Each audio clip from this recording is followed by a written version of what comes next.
안녕하세요. DJ 선아입니다. 오늘의 사연 시작해 보겠습니다. 구독자 여러분들, 안녕하십니까? 여러분들은 인생에서 뒤통수가 얼얼할 만큼의 반전이라는 상황을 겪어보신 적이 있으신지 궁금합니다. 저는 참 여기 계신 기구한 사연을 겪으신 분들에 비하면 별거 아닌 일상에서도 누구나 겪을 수 있는 그런 상황 속에 살았던 것 같기도 합니다. 우리 아내를 똑 닮은 딸을 세상에서 제일 가는 공주로 키우고 싶은 마음에 아등바등 열심히 살았습니다. 모든 불행한 일이 저를 거쳐 지나간다고 생각했을 때 저에게도 말로 표현할 수 없는 반전이 일어나게 되었습니다. 그래서 여러분들께 제 사연을 공유하고 싶었습니다. 그러면 혹시 어려운 이 세상에서 저와 같은 상황이 찾아오길 바라며 희망을 가지시는 분들이 생기지 않을까 싶어서요. 그럼 제 이야기 한번 풀어보겠습니다.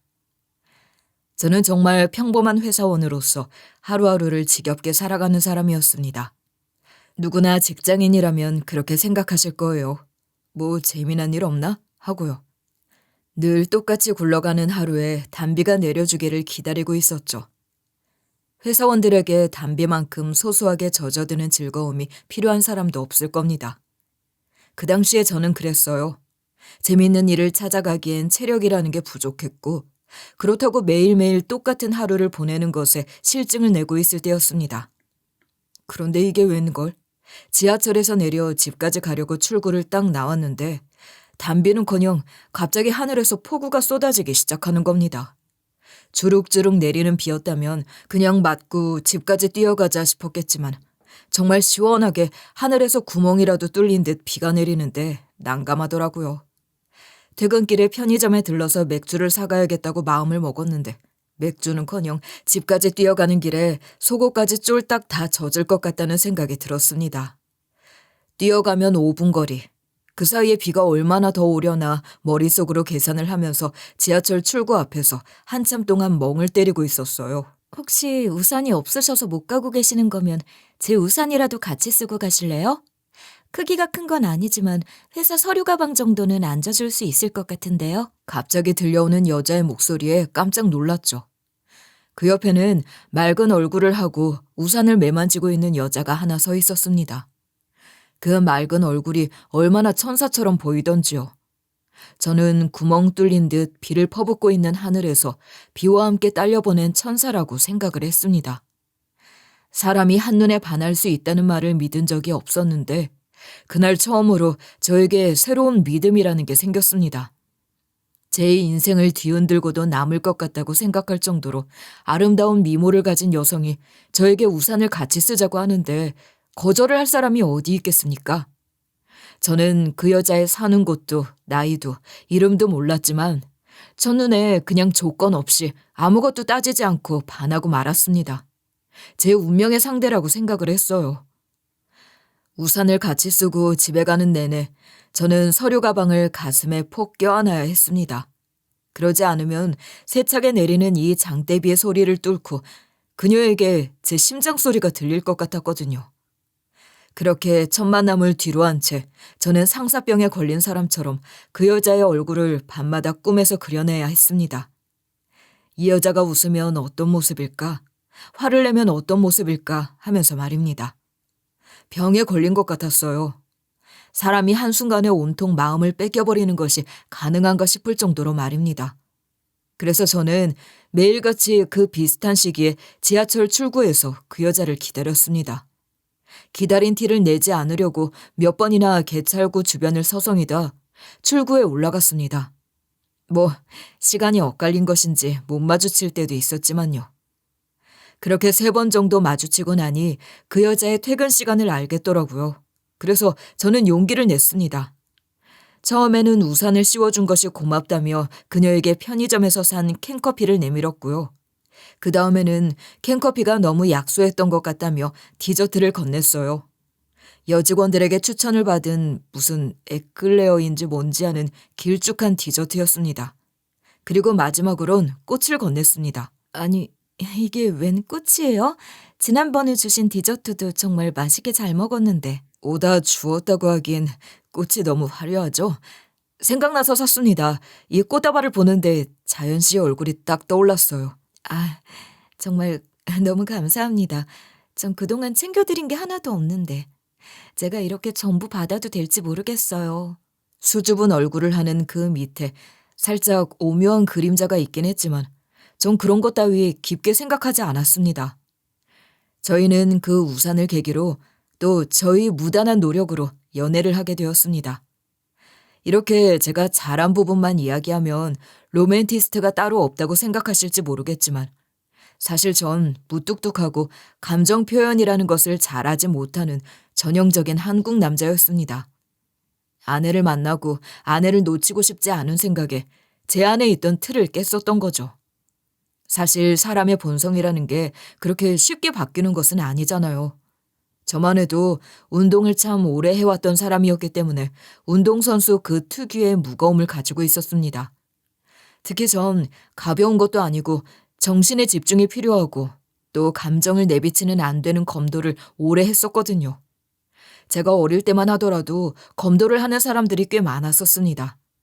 태권도, 합기도, 검도는 동네 아이들이라면 한 번씩은 거쳐가는 필수 코스일 정도로 인기가 많았었습니다. 요즘 좀 아쉬운 게 검도장이 별로 없더라고요. 가끔 가다가 검도가 하고 싶을 때가 있는데 동네에 있던 검도장이 전부 사라져서 죽도를 잡을 수 있는 곳이 없어서 조금 아쉽긴 합니다.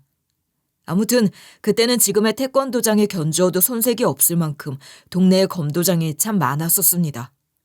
저는 검도를 꾸준히 배우면서 검도로 이름을 날리는 선수가 되고 싶다고 생각을 해왔습니다. 정신을 집중해서 한 방 한 방 묵직한 죽도를 날리는 것도 재미가 있었고 상대방의 심리를 간파하고 제 감정을 죽여서 상대방을 혼란스럽게 만드는 심리전 또한 재미있었습니다. 우리 철우가 뭐라고? 어디를 어떻게 부상을 당해? 어떻게 하면 좋아? 엄마, 나 괜찮아. 이것 좀 재활하면 금방 좋아질 거야.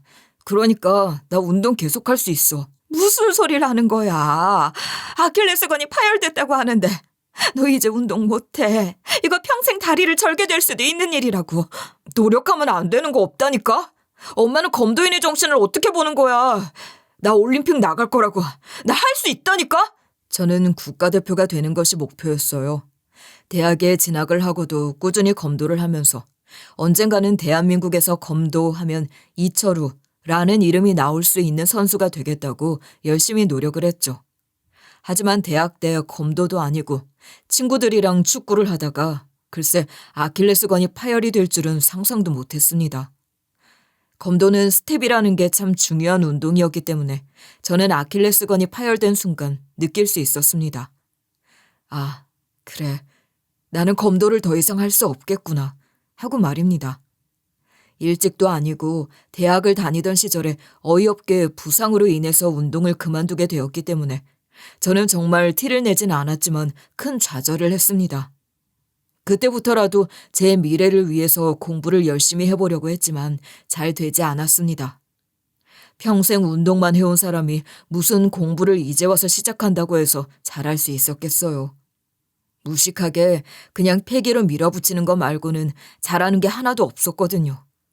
저는 대학을 졸업하고 꽤 오랜 시간을 제가 할 수 있는 게 무엇인지를 고민하며 찾아가는 시간을 가지느라 꽤 많은 시간을 낭비해야 했습니다. 검도만 한 사람이 뭘 할 줄 알아서 회사에 취직을 할 수 있겠어요. 지금이라도 서점에 가서 책을 사서 무슨 자격증이라도 따야 하는 거 아니야? 공무원 시험 준비 같은 거라도 하든가. 공무원은 뭐 아무나 하는 거야. 그거 시험도 엄청 어렵다고 하던데. 난 일단 공부랑은 잘 안 맞는 것 같아. 공부할 자신은 없어. 대학을 졸업한 지가 얼마고 검도를 그만둔 지가 얼만데 아직도 침대에 누워서 빈둥빈둥 하는 거야? 엄마 더 이상 못 참아. 너 이렇게 좋은 시기에 허송세월 낭비하는 거 못 참는다고. 알았어. 나가서 뭐 책이라도 사서 보던지 아니면 뜀박질이라도 하고 올 테니까 잔소리 좀 그만해. 전 그때 공무원 시험을 준비한다고 해서 잘할 자신도 없었어요. 저는 어쩔 수 없이 패기를 가지고 헤쳐나가 보자 하는 용기를 가지기로 했죠. 닥치는 대로 회사에 그냥 이력서를 뿌렸습니다. 거짓말 하나 안 보태고 거의 100군데 정도 돌렸던 것 같아요. 입사 공고를 보고 낸 곳도 있었고 사람 뽑는다는 소리도 없는데 찾아가서 다짜고짜 이력서를 던지고 오는 것도 있었습니다. 저희 부모님도 갑자기 달라진 저를 보고 대단하다고 하셨었죠. 저에게 그런 근성이 있었기 때문에 검도 하나로 대학도 들어갈 수 있었던 게 아닐까요? 저에게는 누나가 하나 있었는데 우리 누나는 간호대를 나와서 대학병원에서 일을 하고 있었던 간호사였습니다. 그런 누나가 절 보면서 매번 아깝다고 했죠. 철우야, 누나는 네가 진짜 아깝다? 너 정도 근성에 너 정도 체력이면 간호사를 했으면 딱인데 말이야. 공부를 조금만 잘했어도 간호사 해보라고 꼬셨을 텐데. 남자가 무슨 간호사야. 가오상하게.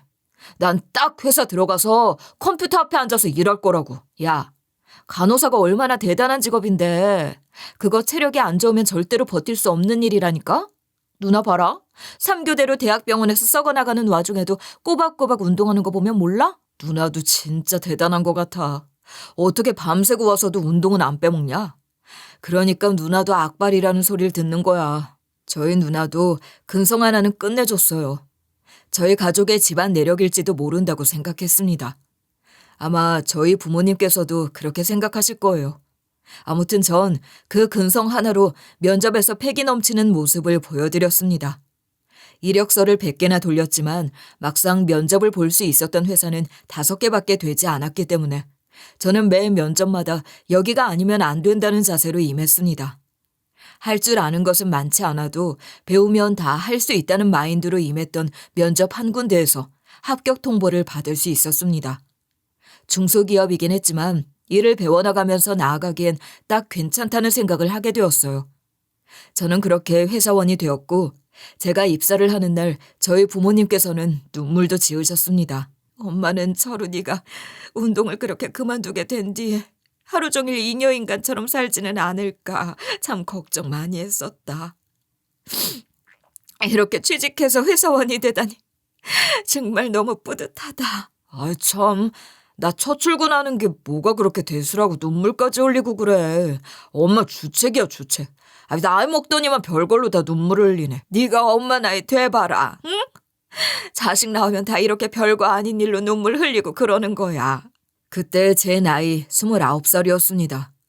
우리 누나는 저보다 2살이 많았었는데 제가 한창 회사 신입사원으로 정신 놓고 일을 할 때 누나는 시집을 갔어요. 우리 누나 시집도 진짜 잘 갔거든요. 솔직히 말해서 제 누나라서 얼굴이 이쁜 건 전혀 모르겠는데 남들은 우리 누나 보고 예쁘다 예쁘다 하더라고요. 다들 눈깔이 빈 거죠.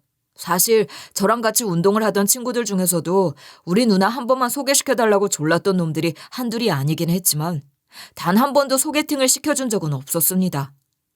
제 눈에만 그런 건지 모르겠지만 우리 누나 집에서 뭐 개차반이었거든요. 빨래도 안 해, 청소도 안 해. 맨날 우리 엄마랑 지지고 볶고 하던 사람인데 누구 인생 망치라고 소개를 시켜주겠어요.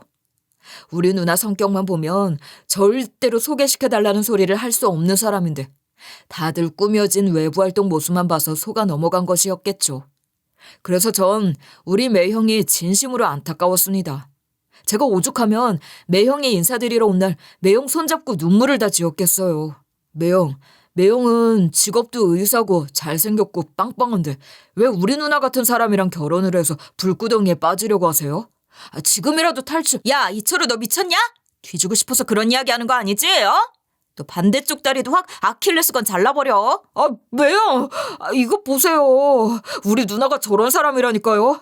어떻게 그런 무서운 말을 아무렇지도 않게 하는지. 제가 검도 그만둔 이유 아시죠? 근데도 저런 말을 서슴없이 뱉는다니까요. 누나 성격 저런 거 모르고 내가 결혼까지 생각했겠어? 그래도 우리가 서로 이해하고 배려하면 저런 모습 안 보고도 살 수 있어. 보니까 처남이 아주 성질을 박박 긁는구만. 부창 부수라고 매형도 똑같은 사람이었습니다. 아무튼 의사인 우리 매형, 누나와 결혼했고 둘은 같은 대학병원에서 근무를 했어요. 서로 과는 달랐지만요. 아무튼 의사 사위를 본다고 우리 부모님께서 얼마나 좋아하셨는지 모르겠습니다. 분명히 결혼은 우리 누나가 하는 건데 저는 엄마가 재혼을 하는 줄 알았다니까요. 우리 매형은 뭐랄까요? 정말 날카로운 시선을 가진 사람이었습니다. 의사라서 그런 건지는 모르겠지만 신중하기도 하고 정말 딱 가능한 일이 아니고서야 도전을 잘 하지 않는 사람이었습니다. 이렇게 말을 하면 그냥 포기가 빠른 사람 아니냐고 생각하실지도 모르겠지만 그게 아니라 가능하고 불가능하고의 경계선이 명확한 사람이었던 것입니다. 의사로서 밑도 끝도 없이 희망으로 환자를 고문하는 것보다 정확하게 판단을 내려주는 게 더 명의잖아요. 저는 우리 매형 진심으로 존경하는 사람입니다. 왜냐고요? 그렇게 칼같이 냉정한 사람이 우리 누나랑 결혼을 할 생각을 했으니까요. 만약 우리 누나가 이 말을 들었다면 제 등짝에 스매시를 꽂았을 겁니다. 그래도 웬만한 도전의식이 있는 게 아니고서야 불가능한 일이라고 생각했거든요. 누나, 요즘 별일 없지? 몸도 건강하고 정신도 건강하고 아무 일도 없는 거 맞아? 매형은? 갑자기 무슨 안부 전화를 하고 그래? 왜? 너 뭐 농약 먹었냐? 아니면 엄마한테 무슨 일이라도 있어? 뭔데 그래?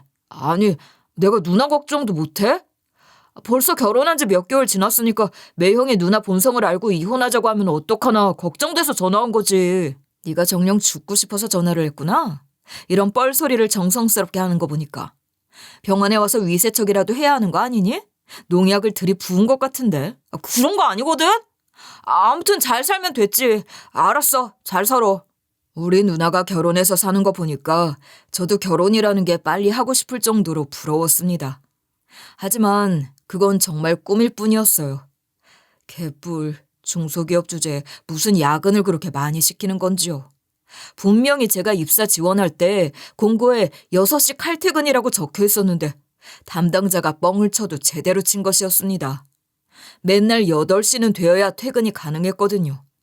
그래도 한 가지 다행이었던 점은 집이랑 회사가 지하철로 5정거장밖에 되지 않는다는 것이었습니다. 그렇게 매일같이 야근을 하며 제 퇴근 시간이 6시가 아니라 8시라는 것이 확정이 된 어느 날 비가 내렸고 아내를 만나게 된 것입니다.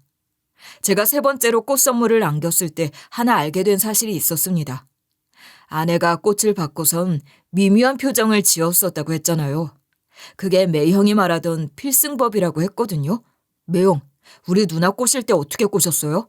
우리 누나도 일밖에 모르는 사람이라서 누가 좋아한다고 말하기 전까진 눈치도 못 챌 사람인데 꼬시는 필승법 하나 알려줘? 이거 진짜 귀한 방법이라 아무도 모르는 건데. 뭔데요, 매형? 나도 연애 좀 하게 그 비법 공유 좀 해주십시오. 제가 진짜 평생 스승으로 모시겠습니다. 처음에는 부담스럽지 않게 캔커피처럼 편의점에서 살 수 있는 음료수로 살살 꼬시다가 2번째로는 여자들이 좋아하는 꽤 비싼 디저트를 딱 건네는 거야. 그동안 캔커피를 받아 먹었으니까 그런 디저트를 거절할 수 없거든. 그 다음에 딱 마지막으로 꽃다발 주면서 고백을 갈기는 거지. 평소에 꽃 선물 받는 게 쉬운 건 아니거든. 저는 메모까지 해가면서 똑같이 아내에게 작업을 걸었습니다만 마지막 그 꽃다발에서 미묘한 얼굴을 했거든요. 별로 기뻐하는 것 같아 보이진 않았습니다. 혹시 꽃 알러지 같은 거 있으세요? 꽃 싫어하시는 거면 제가 선택을 잘못했네요. 아니에요. 그게 아니라 제가 사실은 꽃장사 하거든요. 그러면서 저에게 명함을 하나 주는데 정말 꽃집 사장이더라고요. 그것도 모르고 다른 가게에서 산 꽃다발을 내밀었으니까 조금 민망하더라고요. 근데 이거 완전 그린라이트 아니겠어요? 명함에 이름, 전화번호 다 적혀 있었거든요. 그 뒤로 저는 이 불도저 같은 추진력으로 연락을 시작했고 우리는 자주 만나게 되었습니다. 꽃집은 지하철로 저희가 내리는 역에서 2정거장 거리였어요. 대충 퇴근하는 시간 맞춰서 제가 기다리거나 아내가 기다렸다가 데이트를 했고 정을 쌓았습니다. 그렇게 제 나이 34살에 드디어 결혼을 할 수 있었습니다. 주변에서 연애랑 결혼은 다른 거라고 하도 말을 많이들 하니까 걱정을 많이 하긴 했었는데 전혀 아니었어요. 연애를 할 때보다 훨씬 더 행복감을 느낄 수 있었거든요. 사랑하는 제 아내랑 매일 집 앞에서 헤어지는 게 마음이 아팠었는데 결혼을 하고 나서부터는 퇴근을 하고 집에 가면 같은 집에서 만날 수 있고 저녁도 오순도순 해먹을 수 있고 같은 침대에서 자고 일어나니까 행복할 수밖에 없었습니다. 정말 결혼이라는 게 이렇게 좋은 줄 알았더라면 진즉에 할 걸 그랬죠. 저희 아내는 감수성이 참 풍부한 사람이었습니다. 그 감성이 너무 좋아서 저는 아내에게 가끔 편지를 써달라고 요청을 할 정도였어요. 저희 아내는 매일매일 글을 짤막하게 쓰는 사람이었어요. 항상 일기를 적곤 했었어요. 저는 그 일기 내용이 궁금했었는데 우리 아내는 제가 한 번만 보여달라고 해도 한 번을 보여준 적이 없었습니다. 물론 저도 몰래 보려고 하면 얼마든지 볼 수는 있었지만 저는 그렇게 양심 없는 놈이 아니었거든요. 아무튼 저희는 정말 알콩달콩하면서 서로를 배려하며 잘 살았습니다. 운동만 해서 무뚝뚝했던 저의 모습만 보았던 우리 누나는 제가 아내를 챙기는 모습을 보면서 혀를 내둘렀습니다. 난 처로 제가 저렇게 변할 줄은 꿈에도 몰랐다. 아, 소름이 돋아. 맨날 무슨 말을 해도 아니? 2개만 하던 애가, 그 무뚝뚝하던 애가 저렇게 다정하게 굴다니. 사람이 사랑을 하면 다 변한다니까. 당신 만나고 나서 나도 변했잖아. 아, 그거랑은 차원이 다르다니까. 아우, 소름 돋아, 소름. 저게 저럴 줄 누가 알았겠어? 그렇게 1년 동안 달콤한 신혼생활을 보내고 저희의 1주년을 축하라도 하듯이 아내가 임신을 하게 되었습니다. 정말 말도 안 되게 기쁜 일이더라고요. 아내가 임신을 했다고 저에게 조심스럽게 임신 테스트기를 내미는데 선명한 2줄을 보고 저는 주저앉아서 눈물을 흘리고 말았습니다. 우리 사랑의 결실이 이렇게 찾아오다니 정말 꿈만 같았어요. 저희 아내는 입덧이 상당히 심한 편이었습니다. 그런데 이상하게도 저희 어머니께서 해주신 음식만큼은 그렇게 잘 먹는 겁니다. 여보, 진짜 이상하지? 우리 엄마가 해준 음식도 입덧 때문에 울렁거려서 잘 못 먹겠는데 왜 어머님이 해주신 음식은 꿀떡꿀떡 넘어가지? 정말? 뭐가 제일 맛있었어? 엄마한테 반찬 좀 해서 보내달라고 그래야겠다. 어머님이 너무 번거로우실 것 같은데. 근데 어머님이 해주신 음식만 들어가. 나 어머님이 해주신 고추장찌개 먹고 싶다. 기다려봐. 내가 엄마한테 연락해둘게. 손주가 먹고 싶다는데 엄마도 당연히 해주실 거야. 입덧도 15주쯤 지나가면 괜찮아진다고 하던데 저희 아내는 만사까지도 입덧이 심했어요. 임산부들은 살이 찌는 게 정상이라고 하는데 살이 오히려 빠지더라고요. 그래도 저희 어머니의 음식만큼은 너무나도 잘 먹었기 때문에 저희 어머니께서 반찬이며 국이며 전부 다 손수 만들어서 집으로 가져다 주셨습니다. 저는 정말 이런 행복을 평생 누리면서 살고 싶다고 생각을 했어요. 고부 갈등은 저희 집안에서 있을 수 없는 일이었습니다. 아내와 어머니의 사이도 정말 좋았고 장모님의 사위사랑 역시 대단하셨죠. 저는 정말 행복했습니다. 이런 게 천생연분이 아니면 뭐란 말입니까? 늘 하하호호 웃는 그 웃음소리가 집안을 떠나지 않았습니다. 아내와 평생 이렇게 서로를 생각하고 서로의 손을 잡고 함께 눈을 감고 싶다는 욕심까지 부리게 되었습니다. 점점 불러오는 배를 보면서 뱃속의 아기에게 책도 읽어주고 하루의 끝을 보고하고 아내를 꼭 끌어안고 잠이 들었습니다. 출산을 2달 앞두고 어김없이 저희 본가에 가서 어머니께서 차려주신 음식을 먹으면서 이야기를 나누고 있었죠. 올케 출산일이 언제랬지? 다다음 달이지? 근데 생각보다 배가 별로 안 나온 것 같아. 입덧이 심했어서 그런 건지 모르겠는데 아이도 주수에 비해서 작은 편이래요. 그래도 초음파상으로는 문제 없다고 하셨어요. 그럼 누구 피를 물려받은 아이인데 당연히 건강하겠지. 아, 맞다. 우리 부부는 이번에 뜻깊은 일에 동참하고 왔어. 뭔 일을 했는데?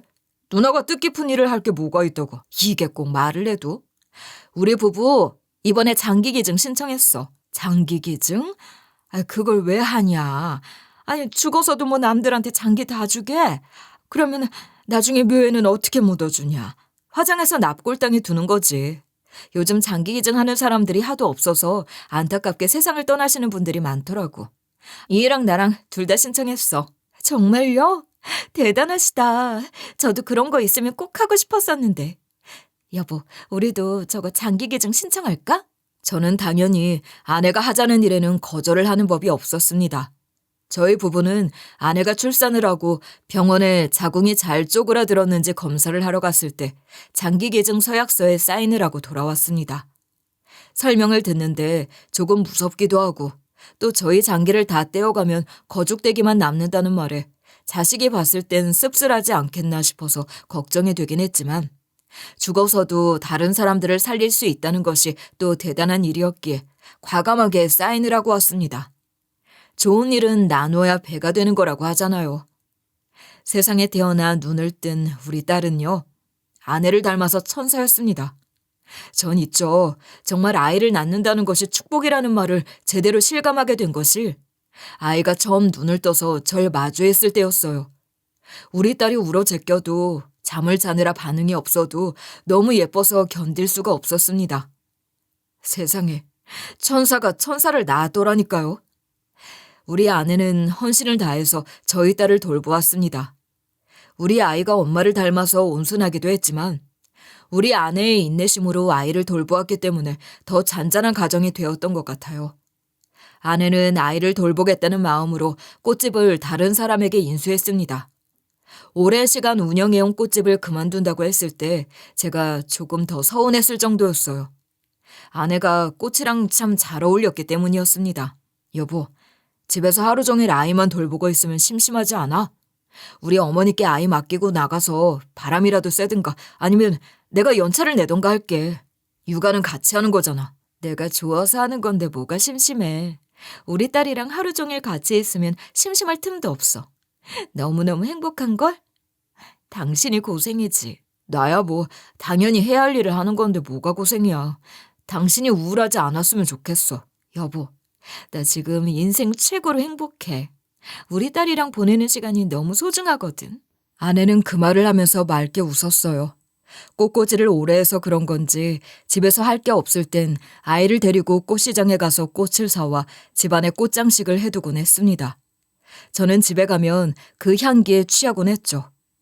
이런 일상이 당연히 영원할 거라고 생각을 했습니다. 맑은 미소를 하고 절 반겨주는 아내, 화목한 우리 가족, 고부 갈등이라는 것은 전혀 없었기에 그냥 일상이 흘러가는 것이 아까울 정도로 소중했습니다. 아내와 저 둘이서 데이트를 할 시간이 필요하지 않겠냐고 딸아이를 돌봐주시는 장인어른 장모님과 우리 부모님까지도 삼박자가 너무 잘 맞았습니다. 하지만 사람이 너무 행복하면 안 되는 건가 봐요. 우리에게 이런 일이 생길 줄은 꿈에도 몰랐습니다. 아니요, 너무 불행한 이야기는 상상조차 하지 않았기에 그 사실을 알았을 때 정말 충격에서 헤어나오기가 어려울 정도였습니다. 우리 딸아이가 4살이 되었을 때였습니다. 그때는 어린이집에 다니면서 적응을 하고 있을 때였어요. 사회에 적응을 하기 위해서는 어린이집도 필수라고 하더라고요. 그러던 어느 날 어린이집에서 활동을 할 시간에 전화가 걸려왔습니다. 아내의 다급한 목소리가 들려왔어요. 여보, 어떡해. 우리 하담이가 쓰러졌대. 하담이가 숨을 못 쉰대. 여보, 나 지금 응급실에 가고 있는 중이니까 여보도 빨리 와. 우리 하담이 어떡해. 저는 너무 놀라서 회사에서 벌떡 일어나 소리를 질렀습니다. 제 표정이 시퍼렇게 질린 것을 보고 부장님이 당장 병원에 가보라고 하셨고 응급실로 달려갔죠. 시퍼렇게 질린 아내 옆에는 아무도 없었습니다. 제가 아내를 꼭 끌어안았어요. 그리고 의사 선생님의 충격적인 말이 들리더군요. 이 하담 어린이요. 선천성 심장병인 것 같습니다. 그전에는 장기들이 다 작아서 티가 나지 않았지만 자라면서 이 병이 더 도드라질 수 있거든요. 선천성 심장병이라니, 그게 그럼 심장에 문제가 있다는 뜻입니까? 어떻게 치료를 해야 합니까? 이 병은 확장성 심근병증이라고도 합니다. 심장의 육이 약해져서 제대로 펌프질을 하지 못하는 병입니다. 시간이 지날수록 심부전으로 발전을 할 위험이 높아요.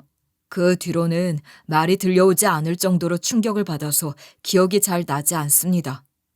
이 일로 인해서 우리 가족은 모두 좌절에 빠지게 되었습니다. 이 병은 심장 이식이 필요할 수도 있는 병이라고 하더라고요. 그렇지만 소아심장은 귀에도 너무 귀하다는 거예요. 내가 케이스를 좀 알아봤는데 심장 이식이 제일 중요한데 소아심장은 정말 구하기가 어려워. 그래도 조금 희망적인 건 약물 치료로 버틸 수 있다는 거고, 더 심해지면 그때는 인공심장 보조장치로 생명 연장이 가능하다는 거야. 매영, 그게 쭉 성인이 되어서도 죽을 때까지도 다 버틸 수 있는 그런 거예요? 그건 아니지. 하담이의 몸이 얼마나 버텨줄지는 아무도 모르는 거야. 그래도 당장 급한 불은 끌 수 있는 방법이라는 거지. 그래도 생명 연장을 할 수 있다는 것에 감사했습니다. 우리 가족 모두 장기 기증을 희망했잖아요. 제발 우리 딸에게도 기증을 해줄 사람이 나타나길 바라며 매일 기도했습니다. 아내와 저는 우리 딸아이를 위해서 지치지 않기로 했어요. 혹시 모르기에 계속 입원과 퇴원을 반복하며 딸아이의 심장을 관찰했습니다. 약발이 잘 들어야 하는데 하고 기도를 올리며 부작용이 날 수도 있었기에 들여다보면서 지켜봐야만 했습니다. 그 시간이 길어져도 지치지 말자고 아내와 손가락을 걸며 약속했습니다. 하담이가 병원의 입원과 퇴원을 반복하게 되면 아내는 전적으로 아이를 돌봤고 저는 마음에 잡히지도 않는 회사 생활을 열심히 하면서 약값을 벌기 시작했습니다. 물론 보험도 있었고 우리 누나와 매형이 의료진이었기 때문에 병원비 부분에서 혜택을 받을 수 있는 게 있긴 했었어요. 그래도 심장과 관련된 약이 워낙 비쌌기도 했고 또 국내에서는 쓰는 약이 한정적이라서 힘들기도 했습니다. 혹시나 최악의 상황을 대비해서 제발 신부전이 오지 않기를 바라면서 정말 열심히 하루하루를 살았다고 말을 해도 과언이 아니었죠. 제가 이 세상에 존재하는 모든 신께 기도를 올렸다니까요. 힘든 우리 아내와 하담이의 마음에 상처를 내고 싶지 않아서 눈물까지도 꾹 참았어요. 그러던 어느 날이었습니다. 입원을 하게 된 아이가 평온하게 잠든 사이에 우리 아내가 친구가 병원 앞에 왔다는 이야기에 같이 밥을 먹으러 잠깐 자리를 비우게 되었습니다. 하지만 일은 꼭 그럴 때 터지잖아요. 하담이의 심장에 발작이 일어나면서 응급 콜이 온 것입니다. 우리 아이가 발작을 일으켰다는 말에 아내는 놀래서 병원으로 뛰어들어가다가 그만 교통사고를 당하고 말았습니다. 참, 이보다 더 담담하게 말을 하고 싶지만 아직도 그날의 일을 생각하면 속이 울렁거립니다. 아내가 신호등이 깜빡이던 상태에서 건너다가 신호가 중간에 바뀌었는데 그만 파란불로 바뀐 걸 보고 달려오던 차가 아내를 쳐버렸다는 것입니다. 다행히 병원 앞이라서 아내는 빠르게 이송이 되었지만 교통사고를 당하면서 머리를 심하게 다쳐 뇌사 상태가 되고 말았습니다. 철우야, 어떻게 하니? 어떻게 이런 일이 한 번에 와르르 무너지듯이 찾아올 수가 있어? 누나, 제발 거짓말이라고 해줘. 누나가 이 병원 간호사잖아. 매형이 의사잖아. 제발 우리 아내가 뇌사자가 아니라고 해줘, 제발. 누나도 그렇게 말하고 싶지. 근데 내가 너무 부었어. 이렇게 생명 연장하는 거 더 이상은 의미가 없어. 다행히도 우리 하담이는 빠른 처치로 고비를 넘긴 상태였어요. 하지만 아내의 뇌는 점점 더 부어갔고 의식은 돌아오지 못할 것이라고 했습니다. 우리 딸아이 5살에 아내는 그렇게 세상을 떠나고 말았습니다.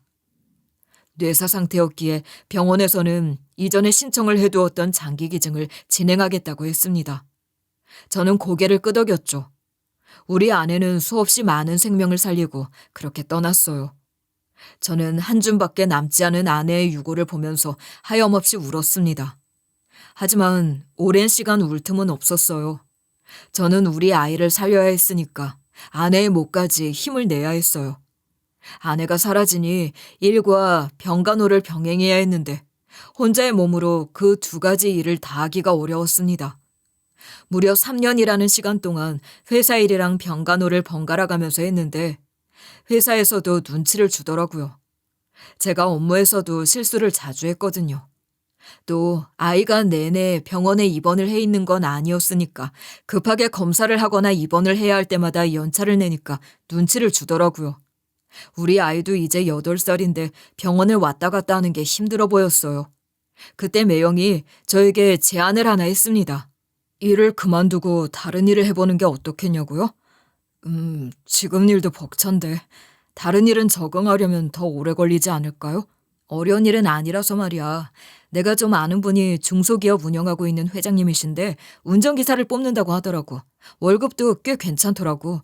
월급이야 뭐 지금도 잘 벌고 있는 건 아니라서요. 그래도 제가 지금 버는 것만큼은 되겠죠? 월급은 맞춰주실 것 같더라고. 버는 돈은 비슷한데 일하는 시간이 유동적이고 또 출장을 가시는 주간에는 아예 일 안 해도 되던데 미리 일주일치 스케줄이 나온다니까 병간호하면서 일하기엔 딱 좋은 것 같은데. 어때? 출장을 자주 가시나요? 그러면 그 돈 받는 게 좀 죄송스러울 것 같기도 하고요. 처남, 지금 회장님 걱정할 때야? 아유, 아무튼 그럼 회장님한테 처남이 일할 거라고 말해둔다? 확실히 의사라 인맥도 좋은 것 같았죠. 저는 고개를 끄덕였고 회장님과 가벼운 면담 후 업무에 대해서 듣고 일을 시작했습니다. 매일같이 묵묵하게 회장님 곁에서 운전기사 노릇을 하면서 성실하게 일을 했습니다. 회장님은 해외 스케줄도 꽤 자주 있었어서 제가 아이를 간호하긴 훨씬 쉬웠어요. 아내의 기일에도 회장님은 해외 스케줄이 있어서 저는 마음 놓고 기일을 챙길 수 있었습니다. 참 슬픈 게요. 아내의 기일에 무덤에 찾아가면 꼭 아내가 좋아했었던 프리지아가 놓여 있더라고요. 저는 당연히 장모님이 매번 챙겨주신다고 생각했습니다. 그게 그렇게 씁쓸했어요. 장모님은 아내가 죽은 뒤에 절 안 보시려고 노력하셨거든요. 아내가 죽고 얼마 지나지 않아 처가에 갔을 때 문전박대를 당했습니다. 저랑 하담이 둘 다요. 여기가 어디라고 와. 죽은 아내 뒤쫓아서 뭐 하겠다고. 그러지 말고 앞으로 우리 걱정 하들 말고 자네 인생이나 챙겨. 하담이 잘 키우고 재혼해. 좋은 사람 만나서 재혼하라고. 싫어요. 무슨 재혼입니까? 전 하담이 엄마밖에 없습니다. 그렇게 청승 떠는 거 우리 애도 안 좋아할 거야. 하담이에겐 엄마가 필요할 거야. 좋은 여자 만나서 새 출발해. 여기는 이제 그만 와. 이제 자네 찾아와도 문 안 열어줄 거니까. 그렇게 쫓아내신 뒤로 정말 얼굴 한 번을 안 보여주셨어요. 그래서 기일에도 마주치지 않으려고 일부러 하루 먼저 오시는 것 같았습니다. 제가 회장님 운전기사로 일을 한 지 2년 차가 되고 아내의 기일이 다가오게 되었습니다. 근데 하필이면 그날 일정이 딱 잡힌 거예요. 고민을 하다가 저는 조심스럽게 회장님께 부탁을 드렸습니다. 회장님, 정말 죄송합니다. 혹시 다음 주 수요일에 제가 일을 하루 비울 수 있을까요? 다음 주 수요일? 그날은 왜? 내가 다른 회사 사장이랑 만찬이 있는 날이긴 한데. 사실 그날이 저희 아내의 기일입니다. 아픈 딸이랑 같이 납골당에 찾아가려고 해서요. 휴가를 하루만 주실 수 없으실까요? 회장님이 절 지긋하게 바라보시더니 고개를 끄덕이셨습니다. 예상치 못한 너그러움에 고개를 푹 숙였습니다. 장비서, 그날 일정 다 취소하게. 생각해보니까 내가 사는 게 바빠 까먹었지 뭐야. 그날이 우리 딸도 기일일세. 네? 정말요? 회장님도 그런 아픔이 있으셨군요. 일정을 비워주셔서 감사합니다. 회장님에게 딸이 있었다는 사실도 몰랐었는데 그 딸이 세상을 떠났다는 것도 놀랄 일이었죠. 아무튼 기일을 맞이한 휴간날, 아내의 묘지에 딸과 함께 찾아갔습니다. 우리 딸은 인공심장 수술을 받았고 조금은 괜찮아졌어요. 아내의 묘 앞에 역시나 놓여진 프리지아를 보면서 눈물 젖은 얼굴로 인사를 하고 있는데 인기적이 느껴졌습니다. 처음에는 당연히 장모님인 줄 알았는데 회장님이었어요. 아니, 회장님이 여기에 어떻게 와 계시는 겁니까? 오늘이 따님분의 기일이라고 하셨었죠? 여기에 계신 겁니까, 따님분이? 참, 이것도 인연이 아닐 수가 없네. 여기 이 묘가 자네 아내의 무덤이 맞는 게지? 에? 예. 회장님께서 저희 아내를 알고 계시는 겁니까? 어떻게 인연이 있길래? 그러게나 말이야. 내가 참, 그래, 뭐라고 말을 해야 할지 잘 모르겠구만. 인연이지, 인연이야. 참 고마운 사람이 아닐 수 없어. 그러면서 회장님이 눈시울을 붉히시는데 저는 정말 당황스러웠습니다. 회장님과 저희 아내가 인연이 닿을 수 있는 일이 뭐가 있나 한참을 생각해야 했어요.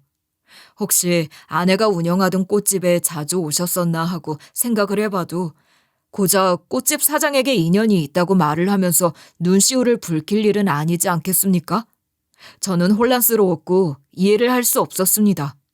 저희 딸 하담이도 제 손을 꼭 붙잡고 낯선 할아버지의 알 수 없는 시선을 피하려고 했어요. 우리 아내가 회장님 같은 분이랑 인연이 있었다면 분명히 저에게 설명을 해주었을 겁니다. 저는 아무런 연결고리를 찾을 수가 없었습니다. 아내의 주변 사람들 중에서도 제가 모르는 사람은 하나도 없었으니까요.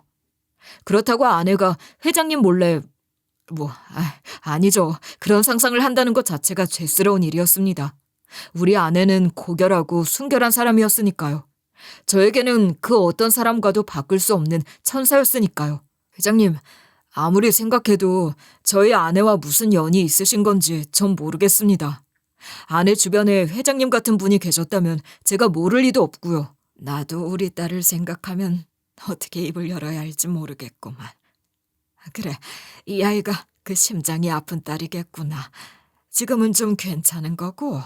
그 말을 하시면서 눈물을 또르르 흘리시는데 별 생각이 다 들었습니다. 그러니까 혹시 우리 아내가 회장님의 숨겨진 딸이었나 싶은 겁니다. 아내의 기일과 회장님 딸의 기일이 같다고 했으니까 혹시라도 우리 장모님이 재혼을 한 것이라든가 아니면 아내가 어찌저찌 회장님의 딸이었다던가 말도 안 되는 상상력이 머릿속을 지배하더라고요. 세상에 회장님이 우리 아내를 알고 있고 우리 아내의 묘를 찾아왔는데 회장님의 딸과 기일이 같다면 그것밖에 생각이 나지 않지 않겠습니까? 전 너무 혼란스러워서 쓰러질 것 같았습니다. 그러더니 회장님께서 어지러워하는 제 표정을 읽으시고 진실을 말씀해주기 시작하셨습니다. 여기서 조금 떨어진 곳에 우리 딸의 묘가 있어. 기일이 같은 날이라는 게 참 묘한 인연이지 않겠나. 그러게요, 회장님. 만약 묘가 저쪽에 있다고 말을 안 해주셨으면 큰 오해를 할 뻔했습니다. 장모님께도 죄송한 생각을 할 뻔했고요. 그런 건 아닐세. 그게 아니라 사실은 우리 딸이 심장이 참 많이 아팠어. 이 아이처럼 선천적으로 심장이 기형이었거든. 그런 우리 딸은 늘 병원에서 지냈었어. 집에서 지낸 시간보다 병원에서 지낸 시간이 더 많았지. 그런데 우리 딸이 심장을 기증받게 되었다네. 우리 희정이가 그토록 바라던 건강한 심장을 드디어 기증을 받게 된 것이야. 그 심장을 준 사람이 바로 자네 아내라네. 저는 그 말에 소스라치게 놀랐습니다. 저희 아내와 저는 장기 기증 신청을 했고 아내가 뇌사 판정을 받고 장기를 기증했잖아요. 아내가 살린 수없이 많은 생명들 중 하나가 바로 회장님의 딸이었던 것입니다. 회장님은 참 비통하다는 표정을 지으셨습니다.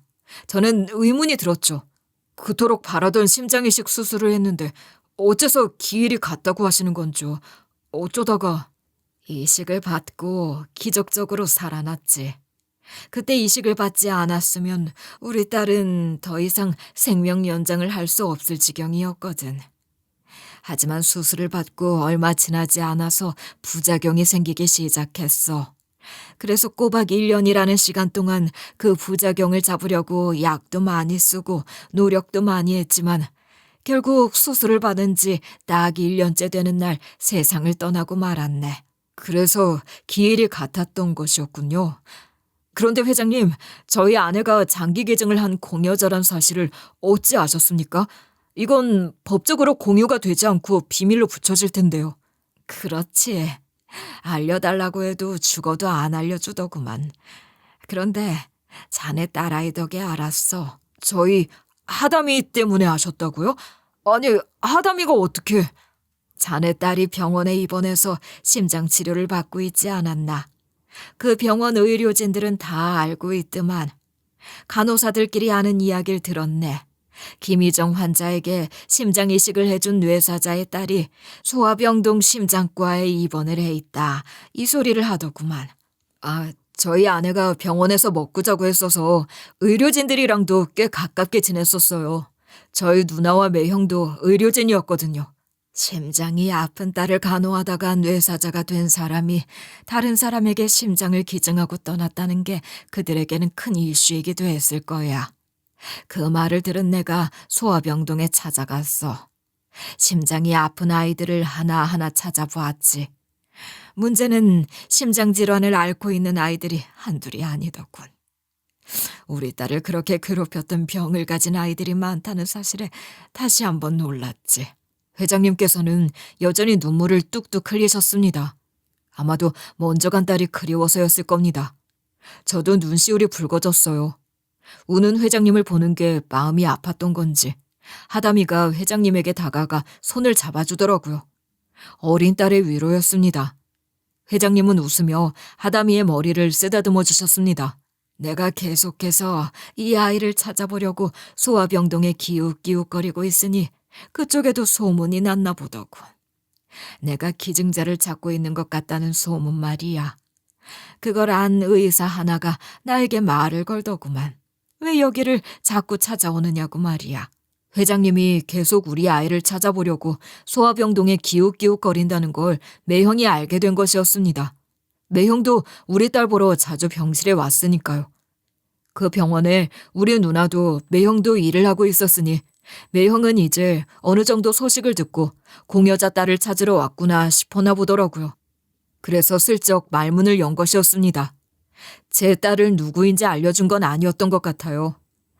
무슨 일로 오신 거냐, 뭐 이렇게 말문을 열어서 회장님이 굳이 제 딸을 찾으려는 이유를 알아내려고 한 거죠.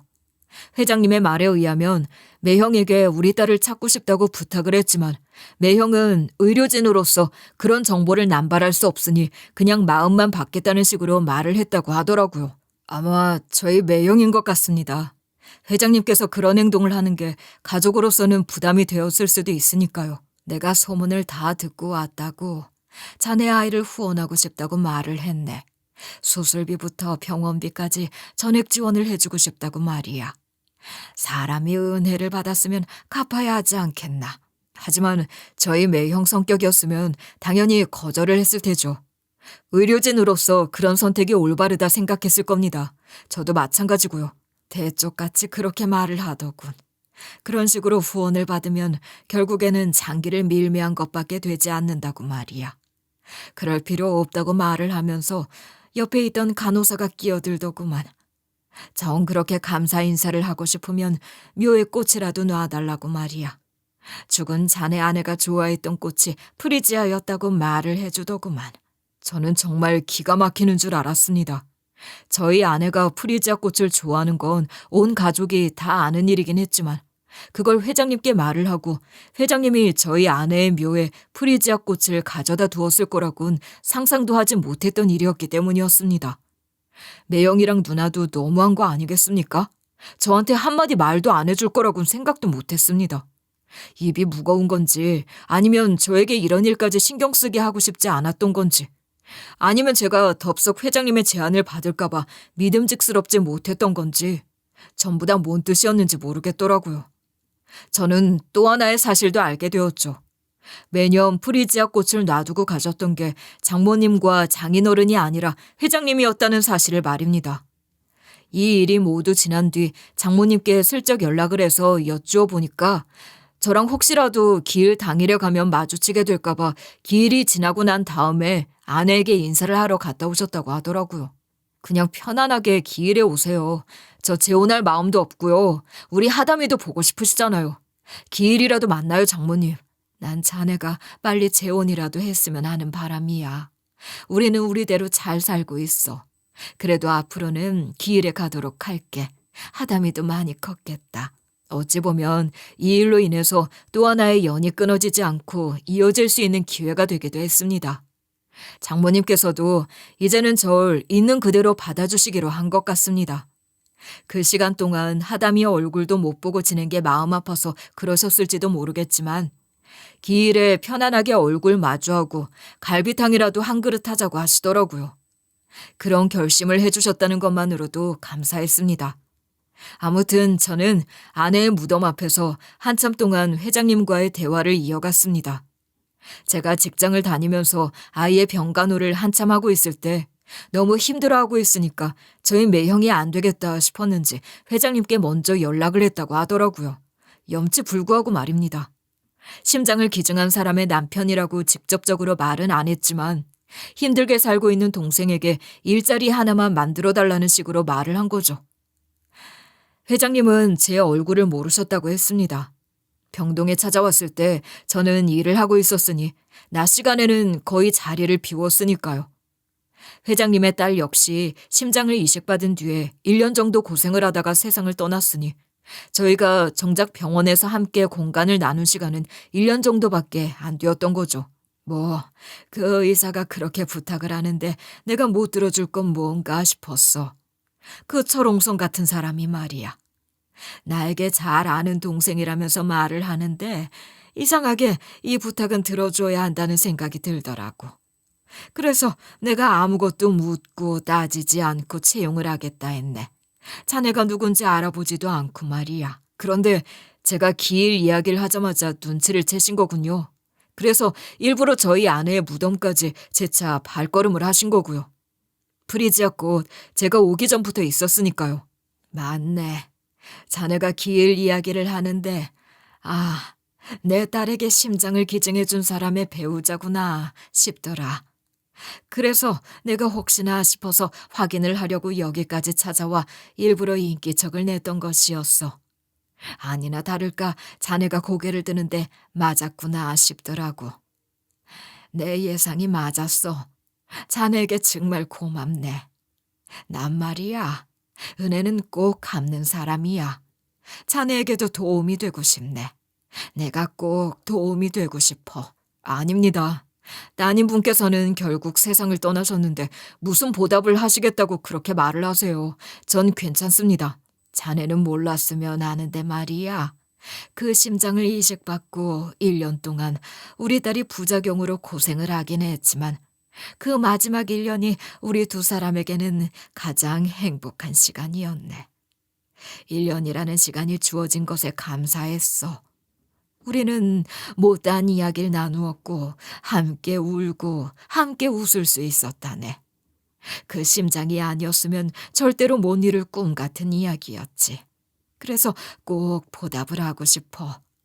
내 인생에 가장 아름답고 행복한 시간을 만들어 주었으니 나도 그만큼의 보답을 나누고 싶네. 회장님께서는 저에게 무슨 수를 써서라도 저희 아이가 건강해질 수 있도록 후원을 해주고 싶다고 말을 하셨습니다. 저에게 일도 그만두라고 하시더라고요.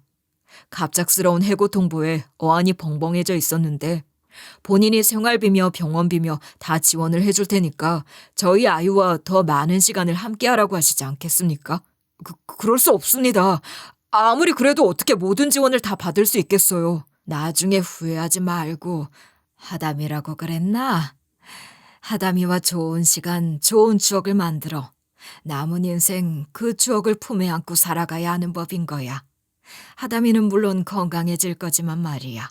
저에게 아이와 보낼 수 있는 시간을 가장 행복하게 생각하라고 하셨습니다. 회장님 본인도 그렇게 딸과 보내는 시간을 제일 소중하게 생각했기 때문에 딸이 먼저 떠난 지금도 심하게 슬프지는 않다고 말을 하셨어요. 저는 행운을 얻은 거죠. 회장님은 절 지원해주겠다고 약속을 하셨고 우리 딸도 밝게 웃으며 감사하다고 인사를 했습니다. 자식이 또 낯을 가리더니만 도와준다는 이야기에 마음이 활짝 열렸나 봐요. 아빠랑 또 시간을 보낼 수 있는 거야? 나 정말 행복해. 아빠랑 같이 있으면 병원에 있어도 무서운 게 하나도 없어. 그래 아담아. 앞으로는 아빠가 꼭 하담이 옆에 있어줄게. 그 뒤로 저는 정말 회장님의 말씀처럼 생활비 지원과 병원비 지원을 받게 되었고 저희 딸아이를 홈스쿨링으로 모든 수업을 돌린 뒤 추억을 쌓고 있는 중입니다. 혹시 모를 심장 이식 대기도 해놓고 언제 벌어질지 모르는 위험한 상황에 대비를 하려고 애를 쓰고 있어요. 그리고 아내가 세상을 떠난 뒤에 두려움에 혹은 너무 슬플까봐 열어보지 못했던 우리 아내의 일기장을 드디어 읽기 시작했습니다. 절 만난 날부터 저와 결혼해서 아이를 낳은 것, 우리 아이가 아파서 힘든 것, 세상을 떠나기 마지막 전날까지의 일기를 보며 웃기도 하고 울기도 하고 그렇게 저만의 방법으로 이제서야 아내를 떠나보낼 준비를 하며 추모하고 있어요. 아내의 장기 기증으로 닿게 된 이 인연을 소중하게 생각하고 우리 딸을 위해 살아보려고요. 제가 힘을 내야 우리 하담이도 힘을 낼 수 있겠죠?